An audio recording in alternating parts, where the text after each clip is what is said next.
Туугандар, ассаламу алейкум, амансыздарбы? Оюнга старт берилди. Айда такси таксопаркына подключение болуп, чамдап ишти кылып калыңыздар. Кудай кааласа Comfort Plus'ка 30 миң башкы байга, ким жакшы деген болсо, экинчи орунга 20 миң, үчүнчү орунга 10 миң. Анан эконом комфортко дагы ошондой эле 30 миң, 20 миң, 10 миң. Чамданып калыңыздар. 1-июлда жыйынтыктоочу видеону кылабыз. Анықтан ийгилик барыңыздарга. Ассаламу алейкум, урматтуу Кыргызбай YouTube каналыбыздын катталуучулары. Бир туугандар, амансыздарбы? Буга чейин ошол жоголуп кеткен, дайынсыз болуп жүргөн эже карындаш агаларыбызды чыгарып жүрөбүз. Табылган табылып, дайыны чыккан чыгып, анан мен табылды, сүйүнчү, рахмат барыңарга деп темалар өзгөртүп коюп атам. Эгер ушул агабыз табылган болсо, агабыз табылды, рахмат барыңыздарга деп мындан жазып коем. Эгер видеолор көрүп аткан болсоңуздар, темасы агабыз табылды, эжебиз табылды, рахмат деп жазылып турган болсо, демек алар видео чыккандан кийин табылган болот. Азыр Жумадил деген агабыз жок болуп атыптыр. 1972 жылы экен. 2012 жылдын 24 сентябрынан бери мындай дайыны жок экен да. Анан үзүлгөн үмүт, эне деген үмүт үзбөйт экен. Бир жактан чалып калабы, жазып калабы же келип калабы деген ойлор менен өтө көптөгөн жактарга кайрылыптыр. Мен 4-5 адам табылды окшойт бизге чыккандан бери. Анан негизи мен бул нерселерге бир сом тыйына албайм, туугандар. Анан ар ким ар нерсе жазып атат, баягы усулгаңар көп экен, андай экен, мындай экен деп мен Кудайды ыраазычылык үчүн эле кылып жүрөм бул иштеричи. Элге бир пайдасы, жардамы тийсин деп. Анан кыскача башында бир жардам айтып коеюн силерге. Эгер кимдир бирөө Москвада жүрүп, топтолгон жүктөрүнү Кыргызстанга, кайсы областка болсо дагы жүктөр жөнөтөйүн дегендер болсо, могу агам номерлерине байланышыңыздар. Ошол үйүңүздөрдөн өздөрү алып кетишет. Ошол алып бараткан жерлерге чейин Ысык көл беле, Баткен беле, бардык областтарга жүктөрүңүздөрдү аманатыңыздарды жеткирип алып барып беришет. Номерлерин жазып койдум, ишеничтүү туугандар, 24 саат бою чалыңыздар. Ошондой кылып 3-4 күндөн бери байланышка чыгат бизге бул эжекебиз, энебиз мындай айтканда. Биз тайна менен тең экен.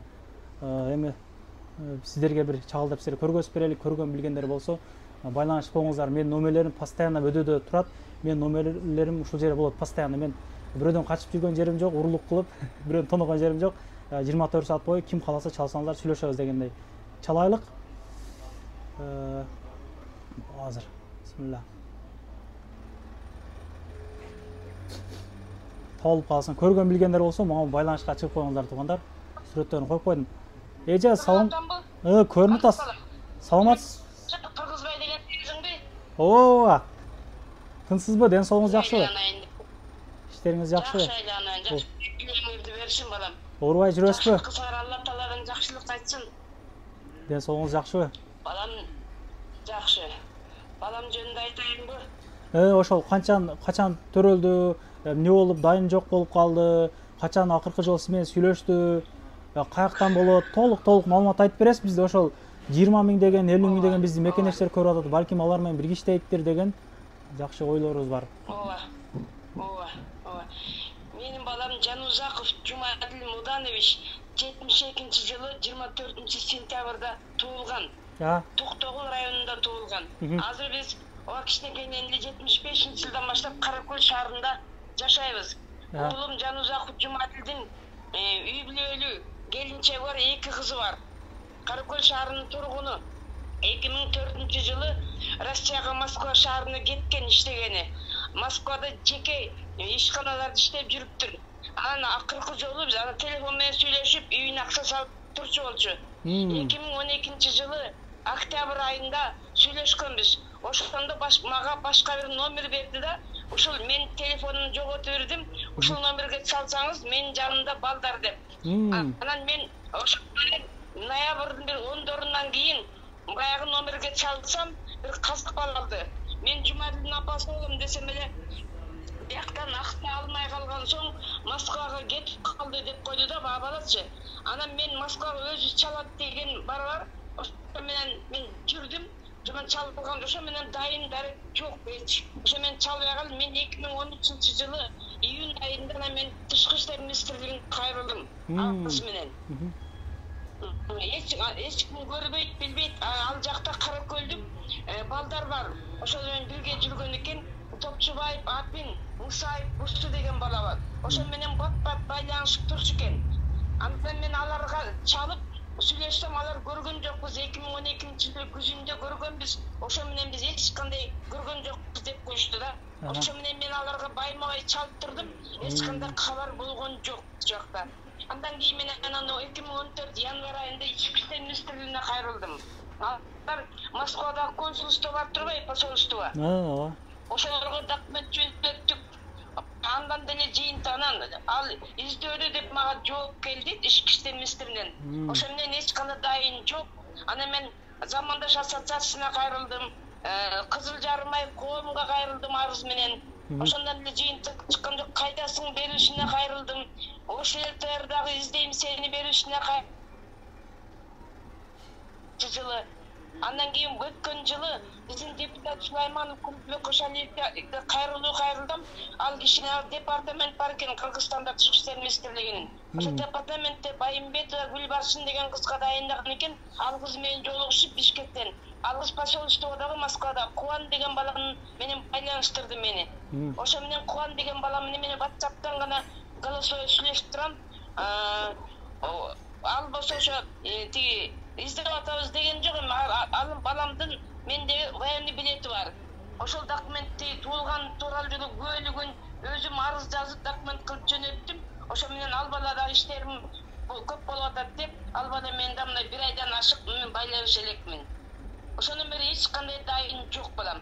Анан мен 4 жыл мурун 2018-жылы 19-жылы ошол Мусаев Топчубаев апинге чалсам жанымда экен Мусаев бусу.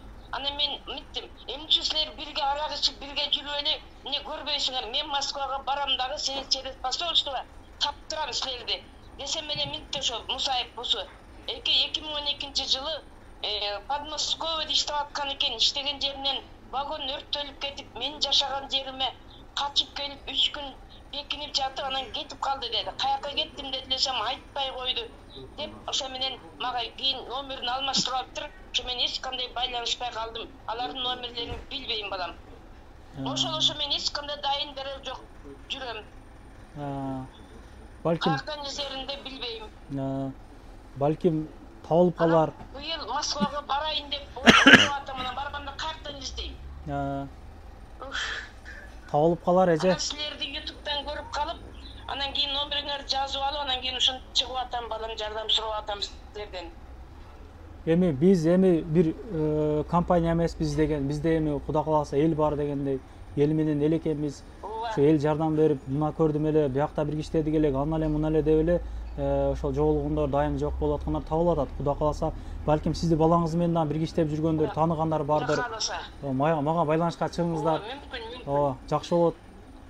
Көптөн бери эле күтүп, издеп, колдон келишинче издептсиздер да, сизде ана үй бүлөсү күтүп атат экен азыр деле анда. Ооба, үй бүлөсүнөн да мен күтүп атам. Балам, мына 11-чи болду. Кыздары чоңойду, окуттук аларды. Анан эми эмне кылайын? Ошентип күтүп атам балам. Мен деле жашым өтүп калды, 70тен өтүп калдым балам. Эже ыйлабаңыз эми. Жакшы жаңылыктар менен сиздерге чыгалык. Көргөн билгендер болсо байланыш кылыңыздар туугандарыма. Ооба. Болуптур эже, мен сизге кабарга айта бериңиз. Ошондогу ЛТРдагы издейм сени передачасы бар. Ошо дагы мага чалып атат. Келип дагы бир повторный съемка катышып кетиңиз деп. Ага деле бара берсем болобу? Боло берет, аяктан деле издегиле, колдон келишинче эми соцсеттен издештирелик, колдон келишинче. Ооба. Табылып калса жакшы болот. Эми бизде көп учурда 70% ошо Москва көрөт да бизде. Кыргызстандан анча деле эмес. Ошо 70% Москва көрөт бизде. Ооба. Мейлиңиз анда болуптур. Кудай кааласа. Ооба. Жакшы кабарлар менен сүйүнчүлөп сүйлөшөлүк. Мейлиңиз, өзүңүз этият кылыңыз. Мейли, Кудай кааласа. Баары жакшы болот. Балам, Кыргызбай балам, дагы бир маалымат керек болуп калса, ушул эле номерим өзгөрбөйт. Телефонум өчпөйт, күндүр жанымда. Кокус бир заряд болуп өчүп калбаса, байланышып маалымат керек болсо сурап тур балам, Болуптур эже. Өмүрүңдү берсин. Мейлиңиз. Аллах таала ар түрдүү кыйынчылыктардан сактасын силерди. Айланайын дерсе. Ооба. Терең ыраазычылык билдирем. Аллах тааладан жакшылык көп кайтсын сага балам. Мейлиңиз. Барыбыз, амин. Болуптур, мейли. Мейли. Байланышып туралы балам, балекетиңди алайын. Макул балам. Терең ыраазычылык билдирем. Аллах таала колдосун. Мейли, рахмат. Туугандар, ушул видеону өзүбүздө бар группаларга таратып коюңуздар, максималдуу түрдө ушул агабыз табылып калсын, бир жардам болсун бизден. Ошол жөн эле өтүп кетип карап койсоң, лайк басып жок деген жакшы сөз жазып коелук. Жакшы сөз эми бир акчага деле эмес го. Эми ошо бир 100 километр наракка барып бир видео тартып келсем, элдер эми реклама кое койсоң деле болот го деп байгылтат. Эми анын артынан канча деген акчалар топтолуп атат, кандай деген жакшы иштер болуп атат да, мисалы да. Ушул элдердин артынан бир эле СМСтен мындай көнүң ооруп калат экен да. Элдерге эмне жагатыбыз деп бири мындай ыраазычылык билдирип чалса, бирөө ар нерсе деп мындай чалат экен, жазат экен дегендей да. Ишиңиздерге ийгилик туугандар, лайк басып ошол таратып коелук, колдон келишинче табылып калсын. Анан ошо айткандай эле көп бизди Москвадан көрөт, кимдир бирөөдө издеп аткан болсо, ишеничтүү баягы кирди чыкты наркоберкилердичи сүйнаган сунуштарын до конца айдашат, келгенден 3 ай коюп берет, чыкпай туруп чорныйдан базаны текшерип берет. Каналда жаңы болсоңуздар, туугандар, катталып кетиңиздер. Бул канал элдин кызматына боло бермекчи. Ишиңиздерге ийгилик барыңыздар да. Рахмат.